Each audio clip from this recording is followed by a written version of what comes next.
preparados para la palabra de hoy que va a ser de bendición. Amén.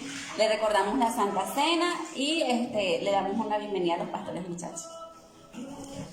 Gloria a Dios. Hoy estamos aquí compartiendo con la familia. Qué bueno, mis hermanos, que se puedan conectar hoy. Esta cuota de tiempo que le estás dedicando al Señor es extremadamente especial, porque estás dedicando quizás parte de tu día, quizás este es tu diezmo para Dios. Es ese tiempo lindo que sacas para Él, para adorarle, ¿verdad, mi amor? Así es, yo creo que hoy es un día maravilloso. Primero porque como ser humano voy a predicar por dos bocas, por las únicas dos bocas que tengo, por la mía y por la de esta preciosa mujer. Amén. Mi otra mitad, mi complemento, y hoy Dios nos dio un tema poderoso, no te lo puedes perder. Y bueno, a partir de este momento te agradecemos por prestarnos tus oídos, que bueno, candela. Amén. Iglesia virtual, prepare allí su Biblia, prepare su corazón. Aquí mi esposo y yo vamos a comenzar leyendo en Hechos 2:43. Hoy quiero hablarte de un tema importante y quiero que te vayas preparando allí, porque vamos a hablar de lo que es la iglesia.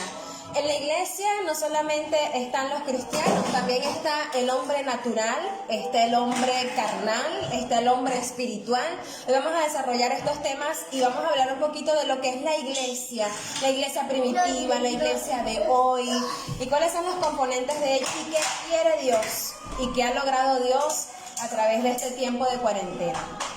Vamos a leer allí en Hechos 2:43-47. Hechos 2:43 dice así: sobrevino temor a toda persona y muchas maravillas y señales eran hechas por los apóstoles.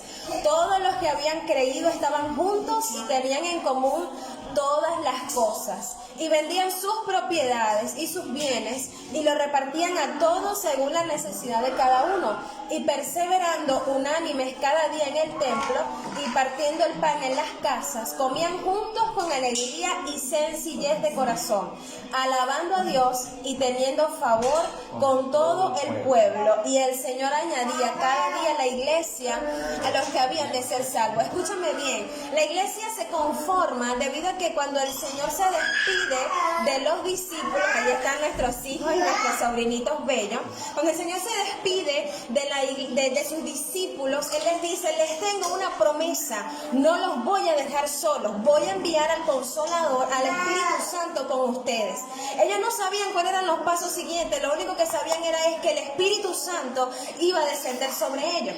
Cuando el Espíritu Santo viene sobre ellos o con ascuas de fuego, Pedro comienza a dar la primera prédica que alcanza a 5,000 hombres, sin contar mujeres y niños. ¿Sabe lo que esto provocó? Que se creara lo que nadie estaba preparado todavía, la iglesia. Eso comenzó allí en una explosión donde salió la palabra de Dios a todos los que lo escucharon, y desde ese momento se comenzaron a reunir en las casas todos los que habían escuchado la palabra del Señor. Y dice este versículo que ellos tenían en común todas las cosas. Esto es la iglesia primitiva, una iglesia, anota allí los puntos, que lo primero que tiene es al Espíritu Santo sin fingimiento. Allí nadie estaba fingiendo lengua, allí nadie tenía que caerse para atrás, allí nadie estaba tratando de lucir mejores dones, allí todo era experimental. Nadie sabía realmente qué era lo que estaba sucediendo, solamente lo estaban disfrutando. Entonces el primer punto era de que la iglesia primitiva, la primera iglesia, tenía el Espíritu Santo sin fingimiento. Segundo, la sencillez de los líderes. Escuche esto: los que el Señor te escogió como discípulos no eran profesores, no eran maestros, eran pescadores. Lo más sencillo que podía haber dentro de la sociedad era lo que el Señor Jesús había escogido: simplemente pescadores. Esto hace que la iglesia entienda de que no es el conocimiento del líder o del predicador lo que hace que yo esté aquí, sino que es la presencia y el poder del Espíritu Santo. La sencillez de los líderes hacía que la iglesia se uniera, que estuviera tranquila, de que no hubiera ningún tipo de altibajos, de que bueno, tú eres más sabio que yo, tú conoces más de yo que yo. El único conocimiento que había de por medio era la enseñanza que Jesús le había dado por tres años a los discípulos. El segundo era la simplicidad, todo era simple, simplemente era ir a casa de mis hermanos, vamos a compartir el pan, reproducir las palabras que Jesús dijo, era solamente eso, ama a tu prójimo, el Señor va a restaurar a los afligidos, era eso en realidad, era la iglesia más sencilla que podía haber, no había complejos. Y por supuesto la comunión, dice que ellos persistían, persistir es adherirse a algo, hacerlo persistentemente, o sea, hacerlo ¿cómo diría mi amor? Seguidamente, todo el tiempo. Había una continuidad en esta comunión que tenía la iglesia. Imagínense, 300, 5,000 personas que se podían reunir en una casa a compartir la palabra, era lo más bello. Esto es la iglesia primitiva, y mi esposo va a continuar hablando allí de una cosa poderosa. La iglesia primitiva se caracterizó por darle inicio a través del Espíritu Santo. A medida que mi esposo iba hablando, iba desarrollando cuáles fueron los primeros pasos y cuáles eran las características de los líderes, de los pastores, de las personas encargadas de la iglesia primitiva. Nos surge una pregunta. La pregunta es: ¿en qué momento se tuerce esto? ¿En qué momento se deja de ser sencillo? ¿En qué momento se deja lo simple de lado? ¿En qué momento se comienza a demandar que para poder escucharte necesariamente tienes que tener un estudio a la par o tienes que desarrollar otras cosas? ¿En qué momento dejamos de darle importancia a lo que realmente tenía importancia en la iglesia primitiva, que era el cristiano espiritual? Y yo me quiero detener en este punto. Los cristianos de la iglesia primitiva eran gente espiritual. Pablo las edificaba a través de las epístolas, a través de las cartas. Cada vez que veía que surgía cualquier error, cada vez que veía que había alguna herejía que estaba por nacer, o cada vez que se veía que había algo que estaba a punto de torcerse, estos apóstoles, con el amor de Dios, inmediatamente intervenían a través de cartas. Ahora nosotros intervenimos a través del Facebook, intervenimos a través del Instagram, tratando de edificar este pueblo y guiarlos a la verdad, que es Cristo Jesús, como Él dijo: el camino, la verdad y la vida.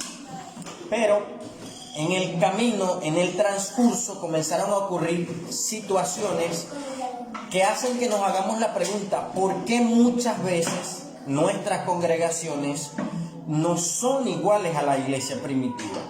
Y quizás podamos dar una recomendación, una excusa de decir: pero es que en la iglesia primitiva no teníamos la tecnología que tenemos, no estaban los tiempos tan adelantados. Pero no estamos hablando de eso. Nosotros somos pastores que estamos de acuerdo en la innovación, en la renovación, pero estamos hablando de el patrimonio, el patrón de la iglesia primitiva, que era la espiritualidad. Eran cristianos espirituales, sabían identificar los dones de cada uno, se edificaban los unos a los otros, se exhortaban los unos a los otros, y la Biblia dice que había sencillez en el espíritu. Y mi esposa me dijera, o mi esposa como hermana me dijera, como Pablo les escribe a los Corintios, les escribe a los Gálatas, les dice: entre ustedes hay fornicación, entre ustedes hay inmundicia, entre ustedes hay obras de la carne, y la gente acataba inmediatamente el temor de Dios. Ahora, hoy en día, los cristianos espirituales en las iglesias son escasos. Hoy en día cualquiera que quiera decirte: hoy estás en fornicación, estás en adulterio, comienzan a irse a otras iglesias, porque la gente dejó de seguir lo espiritual y entonces quiere que le hable solamente lo natural o lo carnal, que ya esos son los puntos que vamos a tocar más adelante. Pero tú y yo necesitamos ser cristianos espirituales. Tremendo. Mi esposo decía esto de los puntos que vamos a tocar, y es inmediatamente esto: ¿qué es la iglesia hoy en día? Y escúcheme bien, porque a veces uno cuando habla como ministro pareciera que estuviéramos hablando de nuestra iglesia, de la iglesia donde nosotros salimos, y no, nosotros estamos hablando de lo que el Espíritu Santo nos ha ministrado a la iglesia de Cristo. No se confunda, aquí no venimos a criticar a nadie, aquí no venimos a hablar de Centro de Esperanza, de Dios Admirable, de Cristo es mi bandera. Aquí venimos a hablar es a la iglesia de Jesús. Entonces, bien, ¿qué pasa con la iglesia de hoy? ¿Qué ha cambiado? La iglesia de hoy tiene un primer problema. Y escúchame bien, lamentablemente Jesús lo dijo, al César lo que es del César, a Dios lo que es de Dios. Pareciera ahora, mi amor, que tener un título, bueno, yo soy arquitecto, yo soy psicólogo, yo soy sociólogo, yo soy de administración. Es más importante que la profesión y la administración que estamos ejerciendo en Cristo. Porque ahora para entonces yo predicar, yo tengo que mostrar mi currículo, ¿no? Porque yo soy esto, para que la gente me pueda escuchar. Hermano, escúcheme, lo que está escrito en la Biblia lo dejó el Señor para nuestro entendimiento. No hace falta que usted muestre un currículo para que la gente diga, wow, sí, usted trabaja en un área secular y cuando usted se presenta usted no dice, no, porque yo soy evangelista, porque yo soy pastor. Para la gente del mundo, para la gente natural, esto no es nada, porque para ellos el evangelio es locura, para nosotros es poder de Dios. Entonces, las cosas que han cambiado es que ahora mi título profesional tiene más peso dentro de la iglesia y eso no es así. El Señor mismo constituyó 5 ministerios para que a través de ellos fluyamos. Si usted estudia la palabra, si usted cree en el Señor, usted tiene la potestad de predicar el evangelio. Candidato a ser usado por Dios. En el nombre de Jesús. Y esto pasó con los pescadores. Ellos eran pescadores. El Señor le dice, bueno, ustedes no tienen otra profesión, entonces sean pescadores de hombres. Entonces el Señor dice que Él ha llamado a lo menospreciado y a lo vil para avergonzar a los sabios. Entonces no querramos ser ahora mismo dentro de nuestra iglesia los sabios, porque el Señor entonces nos va a avergonzar. Esas son cosas que pasan hoy en nuestra iglesia de hoy. A veces la iglesia se convierte en un club. Bueno, sí, escucho la prédica, espero que el pastor diga, hermano, puede ponerse en pie para yo irme corriendo a mi casa. Cuando la palabra de tu pastor no tiene sazón y no tiene sal, tú esperas ese momento. Tú esperas que, Dios mío, que diga que ya se acabó el culto, que irme a mi casa, tengo que cocinar, tengo que atender a los niños. Pero cuando hay sazón, cuando hay palabra de verdad, tú tienes comezón de oír, tú dices, Dios mío, quiero seguir escuchando la palabra. Entonces tú debes ser la iglesia que ame la palabra del Señor. Y otro punto es de que nosotros, ahorita mismo, por la situación de la pandemia, tenemos que estar en nuestras casas. Podemos visitar a nuestras amistades. ¿Qué pasa cuando visitas a tus amistades? ¿Qué pasa cuando vas a casa de una amistad? ¿Qué haces? De repente te pones a conversar de cualquier otro tema. Pero si tú eres iglesia, ¿dónde está Jesús?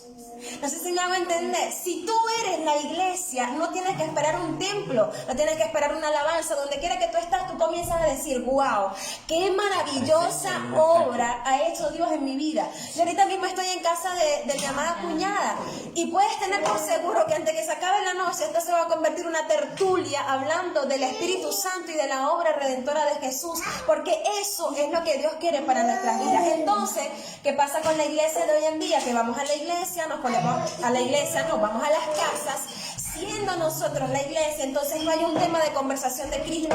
Todo es que si viste lo que salió en TikTok, que si viste lo que hay en Facebook, que si viste lo que publicó tal famoso, que si mira el chisme tal, que si mira la situación aquel. Eso no es la iglesia. La iglesia es cuando tú te reúnes donde quiera. La Biblia dice que donde hay más de 2 o 3 reunidos en su nombre, allí está Él. Entonces, si tú estás reunido con cristianos, tu lenguaje tiene que ser Cristo. ¿Cierto, mi amor? Así es, mira. El versículo dice, si 2 reunidos en mi nombre, hay una versión que dice, si hay 2 o 3 en comunión, en mi nombre, en medio estoy yo. El problema es que a veces, siendo cristianos, nos reunimos, pero no estando en comunión con Él. Y no está Jesús allí. Mire, existen 5 tipos de cristianos. Présteme atención porque voy a corroborar lo que mi esposa está hablando. El primer tipo de cristiano es el cristiano informado.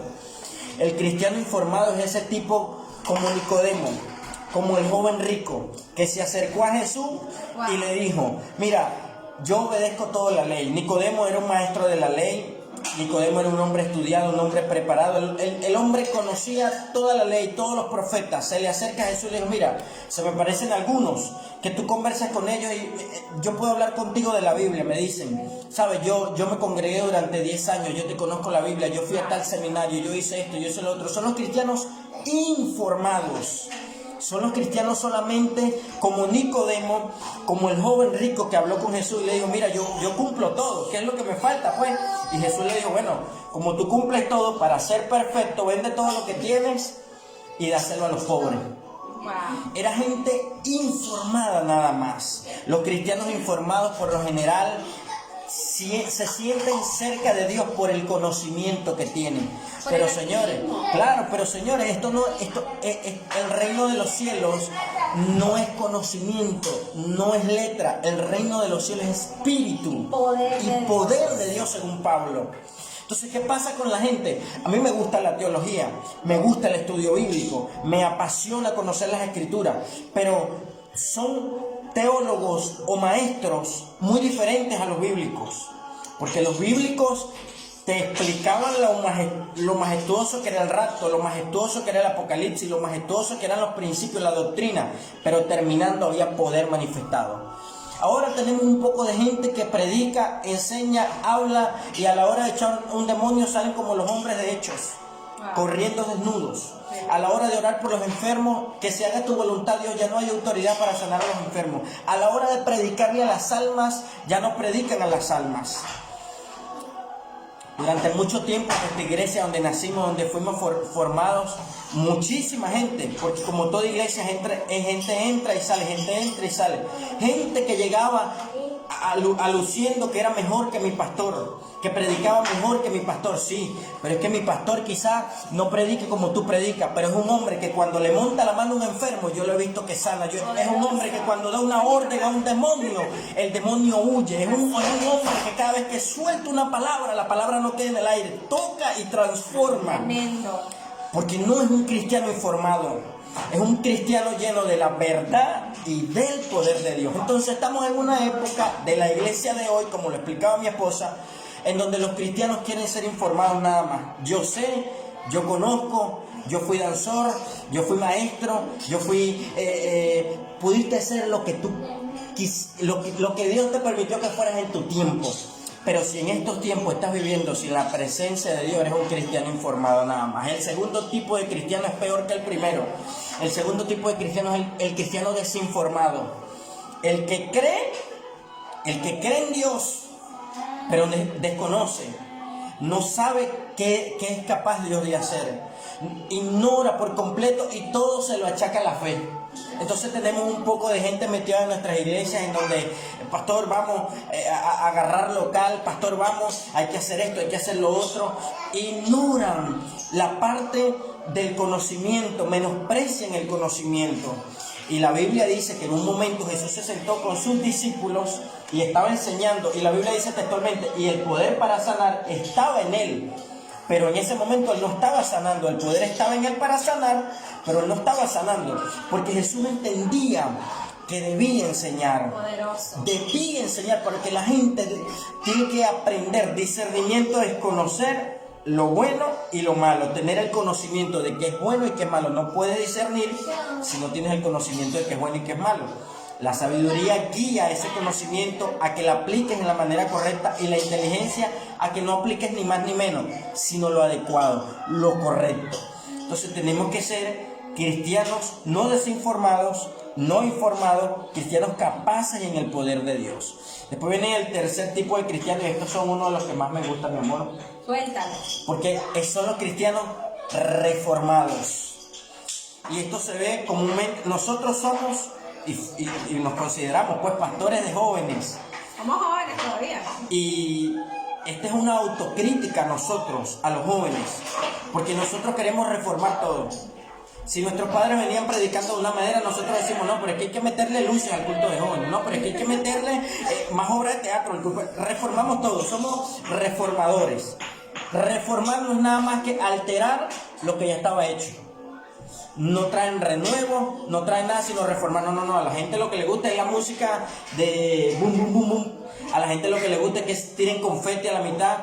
Y lamentándolo mucho, hay muchos cristianos reformadores que hay que decorar la iglesia, que hay que hacer esto. ¡No! En el poder del Espíritu. Aleluya. En el poder del Espíritu. Después vienen el cuarto tipo de cristianos, que son los cristianos deformados, que son los que comienzan bien y cuando llegan a las congregaciones se dañan.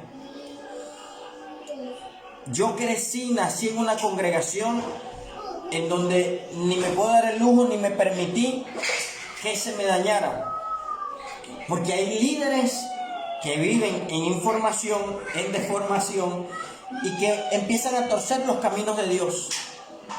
Deme un ejemplo, pastor. Nosotros, por ejemplo, somos demasiado sobreprotectores con los nuevos creyentes. Nos encontramos en la Biblia un hombre que tenía demonio, dice la Biblia, endemoniado gadareno. Y una vez que Jesús le terminó de echar fuera los demonios, el endemoniado gadareno le dice: Señor, Señor, yo quiero ir contigo. Y Jesús le dice: no, en ninguna manera. Tú vas a ir a tu casa y le vas a contar a tu familia lo que yo hice contigo. Y tenemos un poco de gente que una vez que es liberada, una vez que es sanada, nos arropan con la frase: todavía no estás listo, todavía no puedes hacerlo, tienes que estar preparado, todavía no puedes. Y Jesús, apenas sacándole la legión de demonios, le dijo: hey, tú eres un evangelista en potencia, tú no entiendes lo que yo hice, tú no has estudiado teología, tú no sabes ni pepino del Apocalipsis, pero tienes algo dentro de ti, un poder de testimonio que si lo hablas, ¡Aleluya! Yo voy a trabajar. Cuando Jesús fue a la región donde este hombre vivía, más de 4,000 personas lo siguieron.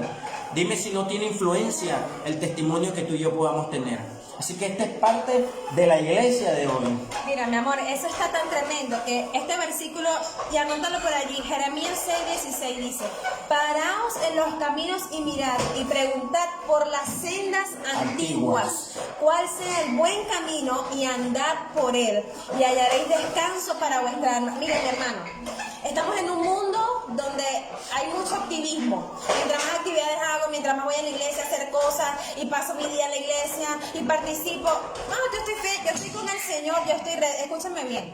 El que no escucha palabra viva, palabra de lo que va a pasar en los últimos tiempos, que yo se lo dije a mi mamá, que mi mamá es pastora, mi papá es pastor, y yo le dije: yo les celebro a ustedes que ustedes estén enseñando tanto sobre el Apocalipsis, sobre los apóstatas, sobre los últimos tiempos, sobre el rapto, sobre la segunda venida, porque yo he visto tanta gente que ha pasado por tantas áreas de la iglesia, que siguen en pecado, que se vuelven al mundo, que son apóstatas. ¿Saben por qué?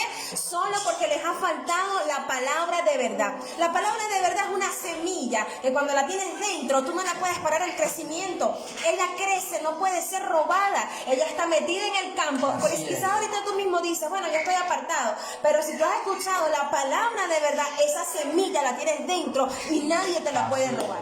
Entonces, ¿qué vale más en estos tiempos donde no nos podemos congregar?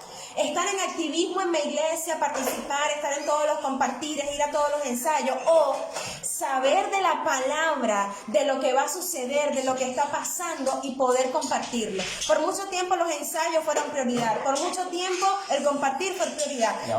¿Y ahora qué pasa? Ahora, ¿qué hacemos en las casas? Encerrados con el teléfono, con el televisor, viendo cosas indebidas, haciendo cosas que no debemos, porque no tenemos la palabra de verdad en carne.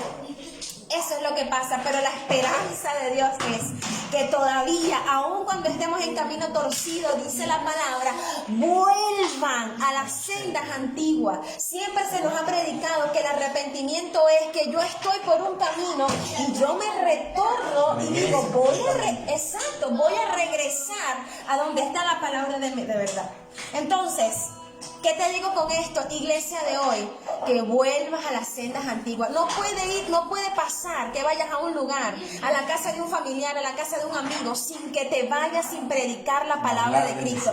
¿Qué hizo Dios? O sea, no hay que ir muy lejos. No tienes que saberte la Biblia de tapa a tapa. Solamente con decirle: Dios restauró mi matrimonio. Dios restauró mi adicción a las redes sociales. Dios restauró a mi papá y a mi mamá. Dios sanó a mi abuela y yo lo vi porque yo oré y Dios hizo. Porque tu vida es el libro abierto, es una carta abierta. Cuando tú hablas de lo que Dios ha hecho, mi hermano, tú tienes ese público asegurado y lo tienes para Cristo. Entonces, no pierdas el tiempo. Si compartes con amistades, si vas a casa de trabajo, habla. Con demostración. Habla. Somos atalayas con demostración y poder, como dice mi esposo. Y quiero ir al último punto, porque creemos que quizás el ministerio es solamente lo que se nos presenta: una pareja pastoral, una pareja de misioneros, una pareja evangelística, que bueno, van por el mundo, predican, tienen una iglesia. No. El ministerio es la familia. Mi esposo y yo, tengamos o no tengamos iglesia, vayamos a una iglesia física o no por estos tiempos, nosotros somos un ministerio, porque en él, desde el momento que él recibió a Cristo, él es un ministro y yo soy una ministra. Lo que tenemos se fusiona, tanto que sea evangelista como que yo sea misionera, como que coincidamos en un ministerio que sea el pastoral, por lo menos en este caso, como quiera que sea, nosotros somos un ministerio. Y te voy a hablar de lo siguiente, mi amor, con tu permiso, me voy a extender un poquito en este punto. Y quiero hablarte de dos problemas que hay en los ministerios actualmente. Uno, está la esterilidad. Y dos, está la infertilidad. Esterilidad es cuando una pareja tiene relaciones sexuales por un tiempo prolongado y no pueden tener hijos. No hay manera de que se fecunde ese óvulo. Uno de los dos tiene que realizarse. Infertilidad es cuando la pareja tiene relaciones y queda embarazada la mujer, pero no puede continuar el embarazo. Lo pierde, tienen abortos continuamente. O sea, hay un problema de infertilidad que puede ser trabajado. En el ministerio familiar de mi esposo y mío, yo puedo decir, ¿verdad? Y puedo creer, como dice la palabra, que en las mujeres a veces hay un problema de infertilidad. Escucha bien, no era la esperma de Abraham, no era la esperma de Isaac ni de Jacob, era el vientre de Sara, Raquel y Rebeca el que no producía fruto. Entonces el problema en el ministerio familiar que está tan involucrado con la iglesia de hoy no estaba sobre el hombre, estaba sobre la mujer que no podía dar fruto.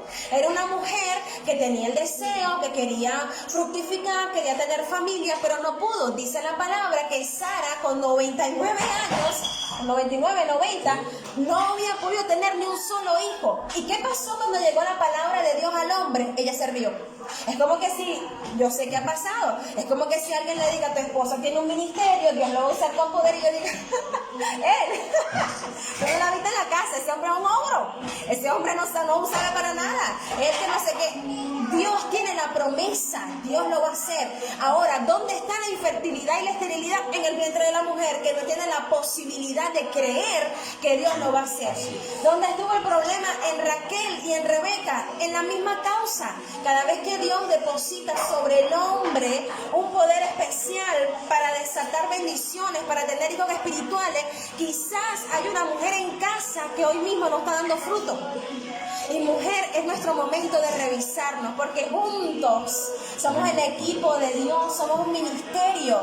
Si tú sabes que Dios tiene un propósito hoy mismo sobre tu esposo, no te resistas. Comienza a decirle, mi amor, voy a apoyarte, te quiero ayudar. Yo presencié un llamado pastoral donde Dios estaba llamando al matrimonio y la mujer se resistió. Hasta el sol de hoy, con dificultad, han podido levantar el ministerio que Dios tiene para ellos. Entonces, mujer, hoy, en este día que estamos hablando de la iglesia, tú sabes que tu esposo tiene un propósito. Levántate, guerrera. Si yo no oro por mi esposo, ¿quién va a orar?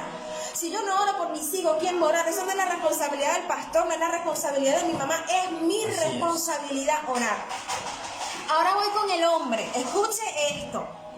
Hombres, y esto está en 1 Samuel 25, hubo un hombre en la Biblia que se resistió, y ese hombre se llamaba Nabal y era el esposo de Abigail.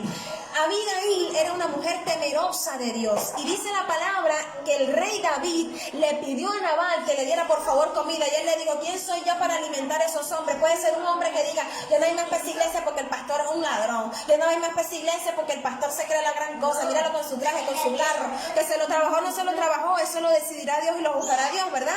Pero entonces el hombre es el que comienza a retractar. ¿Sabe lo que pasó con Abigail?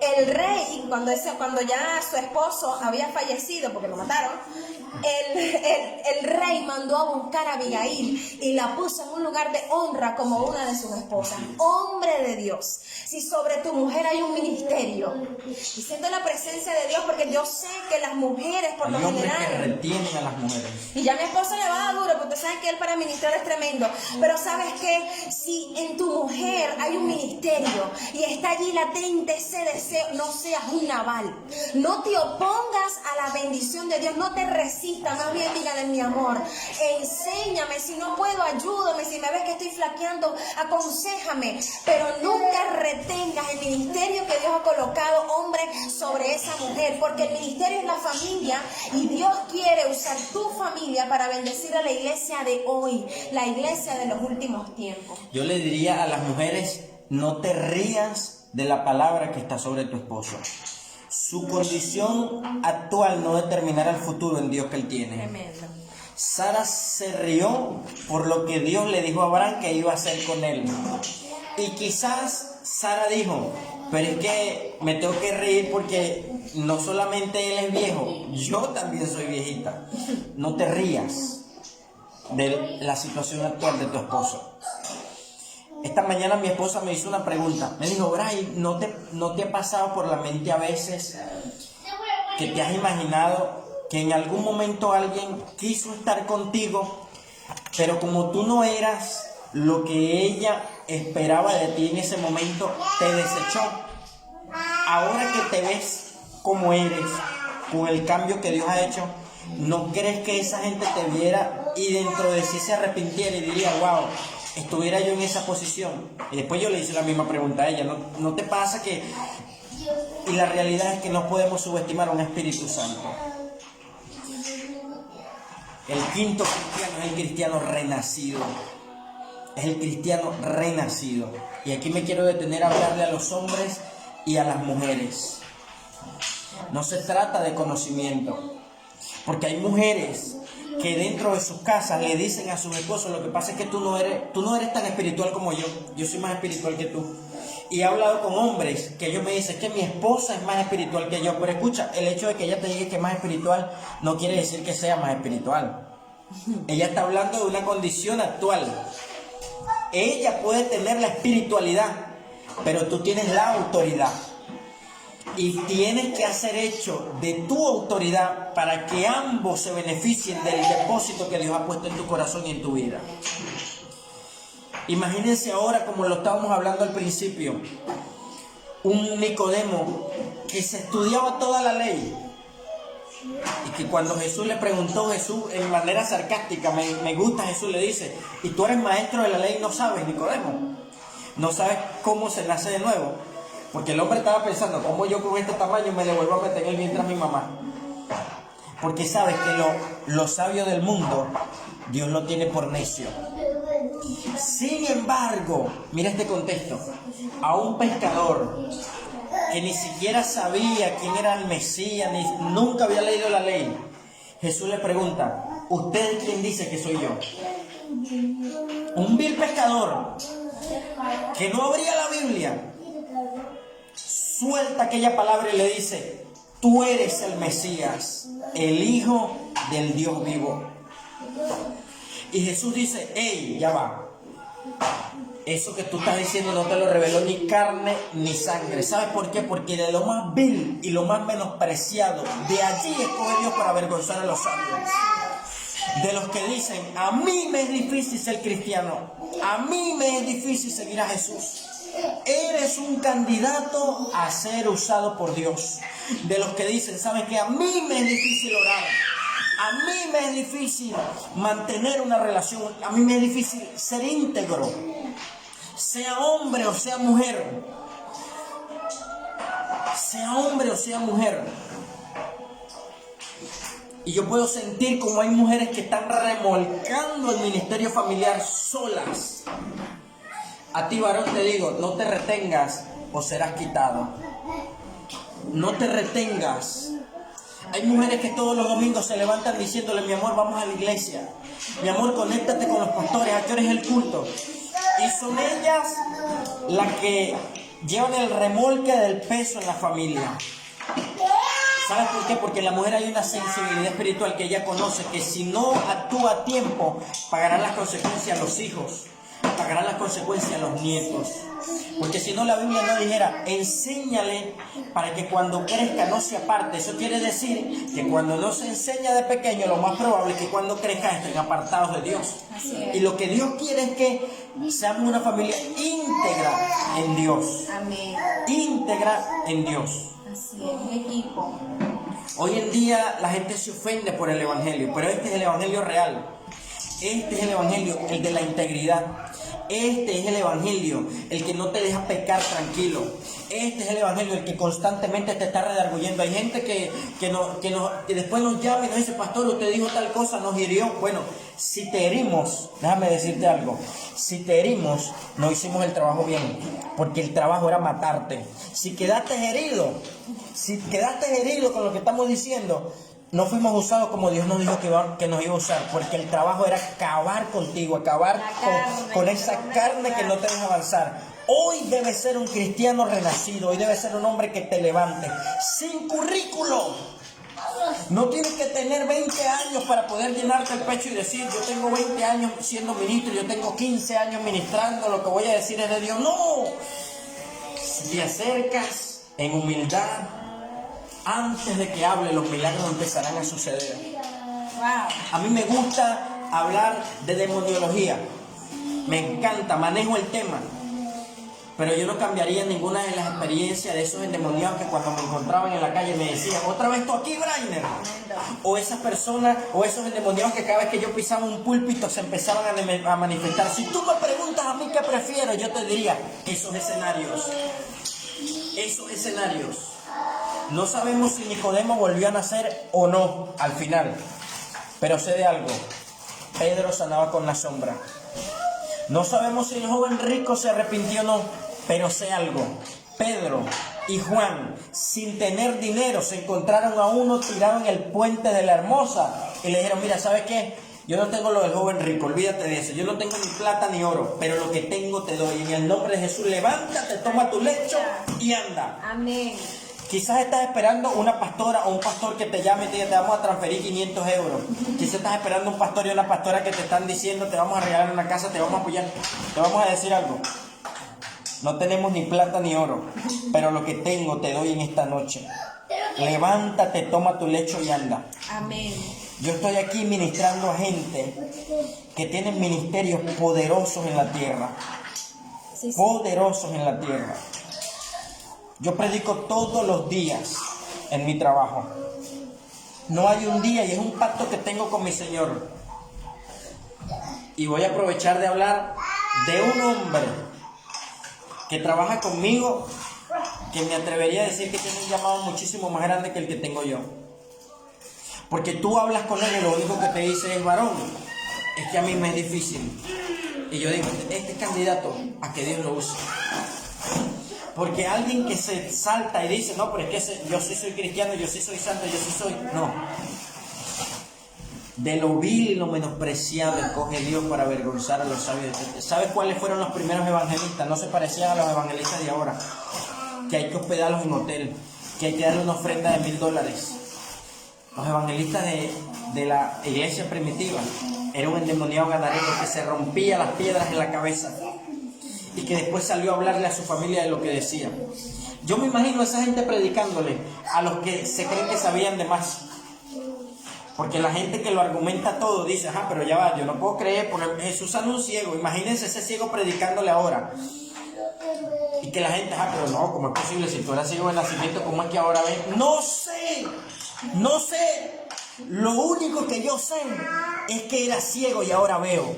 Lo único que yo sé es que antes tenía un mal carácter y ahora no tengo ese carácter. Lo único que yo sé es que yo estaba a punto de un divorcio y la mano poderosa de Dios me tocó. Lo único que yo sé es que estaba tirado en una camilla desahuciado por los doctores y la mano de Jehová me levantó de ahí. No te puedo explicar el poder de Dios. No sé si lo conozco o no. Lo único que sé es que lo he experimentado.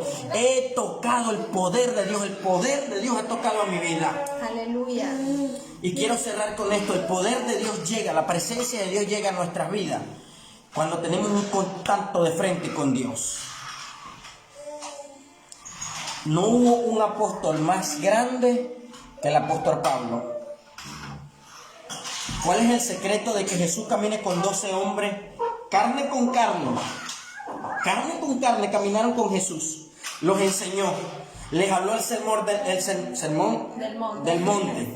Les enseñó cómo se oraba. Les enseñó que había que tener fe. Le dijo: este género no sale sino con fe. Los enseñó a liberar. Les enseñó a hacer de todo.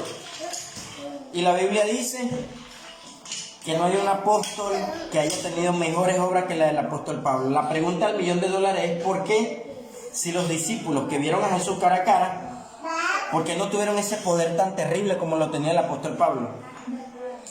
Porque el Cristo que se le apareció al apóstol Pablo ya no estaba en la carne. El Cristo que el apóstol Pablo vio no fue un Cristo que ya caminaba. Él vio al Cristo espiritual. Fue el único de los apóstoles que ya vio en su transformación final al Jesús de la gloria. Y un día iba de caballo y aquel Cristo que él decía, no, es un judío que nació en un pesebre. Él se imaginaba un tipo flaquito, él se imaginaba un tipo lleno de sangre como en la cruz, él se imaginaba quizás como cualquier cristiano que había matado esos últimos días, y de repente un resplandor le atraviesa el camino y sale una voz que le dice, yo soy Jesús de Nazaret, ¿por qué me persigues?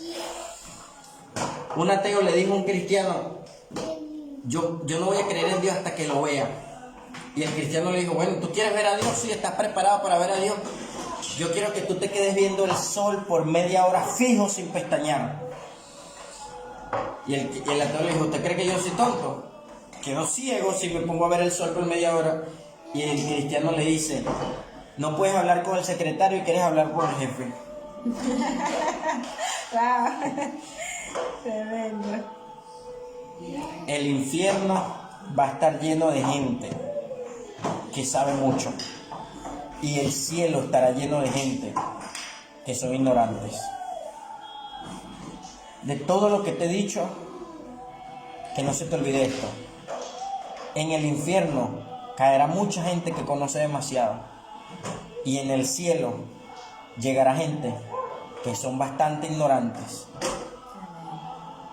6 de la tarde, día viernes, un hombre está en la cruz del madero. Hay uno a la derecha, otro a la izquierda. El de la izquierda no tenía ni conocimiento de quién era. El otro lo había visto minutos antes y se había dado cuenta que lo habían intercambiado por un tal Barrabás. Pero le bastaron un cambio de palabras para darse cuenta que su reino no estaba terminando, sino que estaba iniciando. Y por creerle, solamente por creerle, le dice, mira, yo sé que tú en esa cruz no estás terminando, sino que estás empezando algo. Así que cuando empieces ese algo, cuando estés en ese reino, lo único que te voy a pedir es que te acuerdes de mí. Y Jesús, con los brazos abiertos allí en la cruz del Calvario, le soltó la palabra y le dijo, no me es necesario ni acordarme, hoy mismo estarás conmigo en mi reino. Hoy mismo estarás conmigo en el reino. Hay uno de los discípulos que le dice al Señor, si no meto mi dedo en tu llaga no creeré. Y Jesús le dice estas palabras, bienaventurados los que no vieron y creyeron. Tú y yo somos de eso. ¿Sabes por qué? Porque tú y yo vimos al Jesús que Pablo vio, no el que vio Pedro. Tú y yo nunca vamos a ver a Jesús físico. Nunca nos pudimos sentar con él en el Monte de los Olivos. Pero el que se me apareció a mí tenía ojos de fuego, tenía poder del Espíritu. Me dijo que en su nombre los demonios tiemblan. Me dijo que en su nombre los enfermos sanan. El Jesús que se te aparece a ti, el que se te aparece a nosotros, el que está actualmente tratando de arrebatarle las almas al diablo, es el Jesús poderoso, sobrenatural, que ya no vive en la carne. El que estaba limitado por la carne, ahora vive en ti y en mí a través de su Santo Espíritu. Amén. Mi amor, yo siento un temor de Dios en este mismo momento, porque probablemente no sabemos cómo están las conexiones luego del rapto de la iglesia. Pero este mensaje, alguien algún día lo va a abrir en el Facebook y lo va a ver. Y va a decir, wow, cuánto me hubiera gustado creerlo en aquel momento y no tener que esperar hasta hoy. Así es. Antes de ver el anticristo, la marca de la bestia y todo lo que va a suceder. ¿Cómo me hubiera gustado verlo hoy? La gente dice que no cree en la Biblia porque esas fueron cosas que ellos nunca vieron. yo he estudiado historia, lo estudié en el liceo, en el bachillerato, y yo escucho miles de historias de Bolívar, de José Martí, de tanta gente que yo nunca vi y todavía uno lo cree. Y uno dice, sí, lo creo porque ellos son estos procesos. ¿Tú lo viste? ¿No lo viste? Ahora te digo, ¿cómo puedes dudar de Dios? La gente en el 2012 estaba creyendo que se iba a acabar el mundo porque un calendario maya tenía su final hasta ese año. Ahora, se está predicando la palabra de Dios desde hace 2020 años, 2021, y la gente todavía duda. Porque estamos como en los tiempos de Noé, donde se es predicada la palabra y la gente se resiste porque dice, yo no lo creo porque no lo veo. Pues bien, si no lo crees ahorita, lo vas a creer en algún momento y en ese momento te vas a lamentar. Es mejor creer hoy, porque si pasa, vas a tener la paz de que estás con el Señor. Te voy a regalar esta palabra, iglesia. Y esa es 1 Tesalonicenses 4:13. Dice así: por lo cual os decimos esto en palabra del Señor, que nosotros que vivimos, que habemos quedado hasta la venida del Señor, no precederemos a los que duermen, porque el Señor mismo, con voz de mando, con voz de arcángel y con trompeta de Dios, descenderá del cielo, y los muertos en Cristo resucitarán primero, y luego nosotros, los que vivimos, los que hayamos quedado, seremos arrebatados juntamente con ellos en las nubes para recibir al Señor en el aire. Y así estaremos siempre con el Señor. ¿Sabes qué? El Señor el Señor Jesús está a la diestra de Dios Padre. ¿Sabes lo que va a hacer el Señor Jesús? Él se va a lanzar desde las nubes, desde los cielos, a recoger a la iglesia primitiva, a la iglesia espiritual, al ministerio familiar. Lo va a venir a recoger, no va a tocar los pies en el piso. Él nos va a recoger en las nubes y nosotros estaremos con Él. Si tú puedes creer esta palabra allí donde estás, dile, Señor, depúrame de mi pecado, porque nadie sabe el día ni la hora. Cuando el Señor quiera, eso va a ser así. En una nuestra ropa va a quedar en los pisos, nuestro cuerpo va a ser transformado, hermano, y en ese momento todo aquel que no haya creído, todo aquel que haya persistido en el pecado se va a quedar, va a tener que sufrir las consecuencias de no creer a Dios. Su cabeza va a tener que ser cortada si no quiere ponerse la marca de la bestia. Y por eso te decía, esperamos que no llegue el día y que te puedas ir con el Señor, que no tengas que ver este video un día y empezar a buscar a todos los predicadores por Facebook. Rudy Gracia lo predicó, Don Tejeres lo predicó, Joel López lo predicó, Nidia Benítez lo predicó, Eduardo Benítez lo predicó. No, sino que hoy puedas tomar la determinación de decir, Señor, mi vida la quiero contigo, en el nombre de Jesús. Muchos acontecimientos y muchas generaciones pasadas pensaron que esa era la última generación. Desde la Primera Guerra Mundial, la Segunda Guerra Mundial, las enfermedades que hemos visto, la peste negra, entre muchísimas otras que han aparecido, los maremotos, los terremotos que han sacudido y han movido nuestro planeta Tierra, todas las enfermedades que han aparecido hasta el sol de hoy, desde los ataques terroristas, desde el cambio de la moneda, desde los subes y de los altibajos de la economía mundial, desde las legalizaciones de las iglesias y de las otras instituciones herejes y apóstatas de estos últimos tiempos, hasta nuestros días, hasta el coronavirus, hasta, ¿qué fue lo último? Que Trump mandó a bombardear la base aérea de Irak y mató a un general iraquí, y después ellos lanzaron 12 misiles hacia la base aérea de Estados Unidos allí en ese mismo país, hasta nuestros días. El reino de los cielos sufre violencia. ¡Aleluya! Y solamente los violentos lo arrebatan. Solamente los que tienen fuerza de irse de rodillas. Qué irónico, ¿no? Pareciera que fuerza, los que tienen fuerza de pararse en el evangelio, pero los que tienen la fuerza de irse a sus rodillas y decir, Señor, yo no puedo, pero tú sí puedes. Tú dices que tú multiplicas la fuerza del que no tiene ninguna. Tú dices que multiplicarás la fuerza como un búfalo. Yo siento que hay gente hoy que está siendo cargada en su espíritu, que va a levantar el teléfono a llamar a sus seres queridos, a decir, yo no sé tú, pero yo me voy. Yo no sé tú, pero yo no estoy creyendo en cristianos informados, en cristianos deformados, en cristianos reformados. Yo estoy creyendo en cristianos renacidos, en que han nacido de nuevo, que están esperando y velando un novio. Amén. Que viene a buscarnos. Así que cierra tus ojos y vamos con la segunda parte de esta teología, de este conocimiento, que es el poder de Dios. Amén. Que mientras Jesús esté enseñando, esté hablando, el techo se abra y alguien baje. Y Jesús le diga, ¿qué te es más fácil que te diga? ¿Tus pecados te son perdonados o toma tu lecho y levántate? Amén. ¿Qué es más fácil que te diga? Padre, toca hoy profundamente a tus hijos que están escuchando esta palabra. Padre, toca a cristianos informados hoy, que están aquí conectados con nosotros, que han dicho, es que yo conozco, es que yo sé, es que yo me bauticé, es que yo hago, es que yo digo, es que yo tuve mentor, es que yo tuve pastor. Renácelos en tu espíritu en esta noche.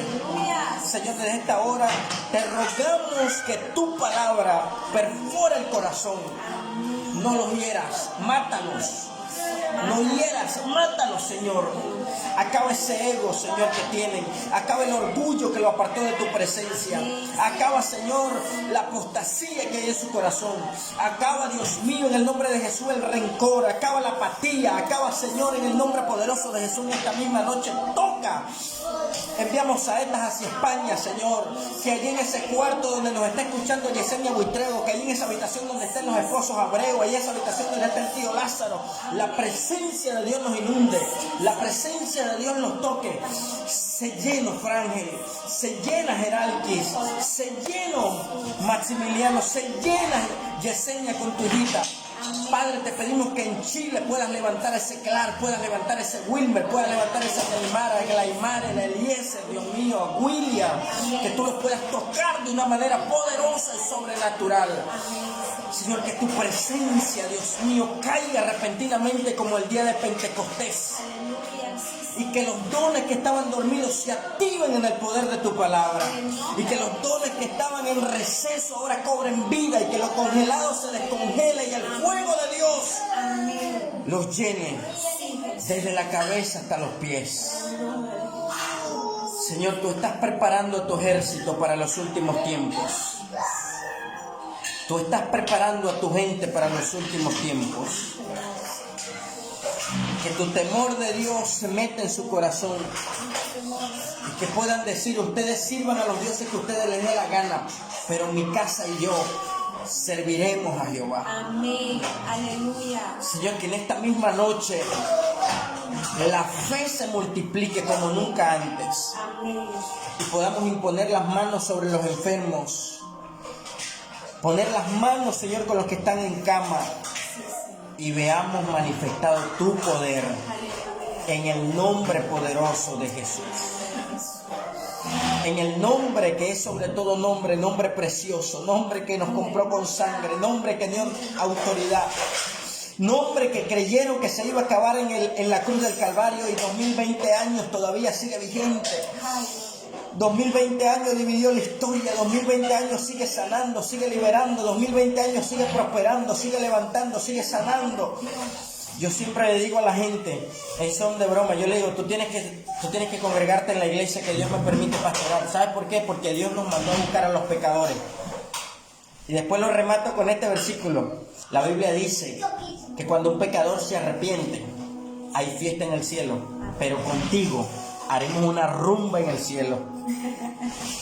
¿Sabes por qué? Porque a mí me lo celebraron a lo grande. Y a mi esposa fue peor. A mi esposa le picaron piñata y todo. Jesús decía, me la gané.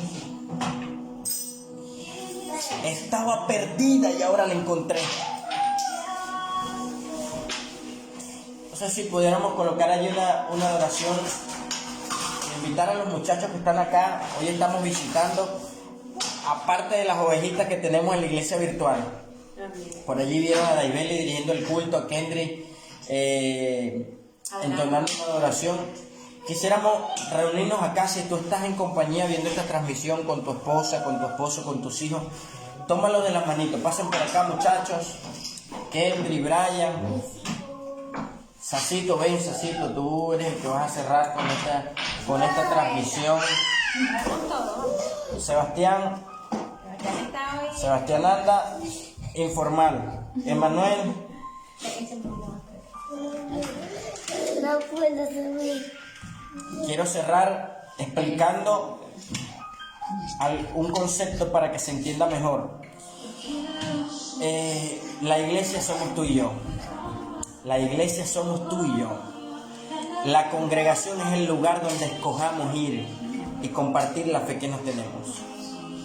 Dios no habita en templo hecho por hombre.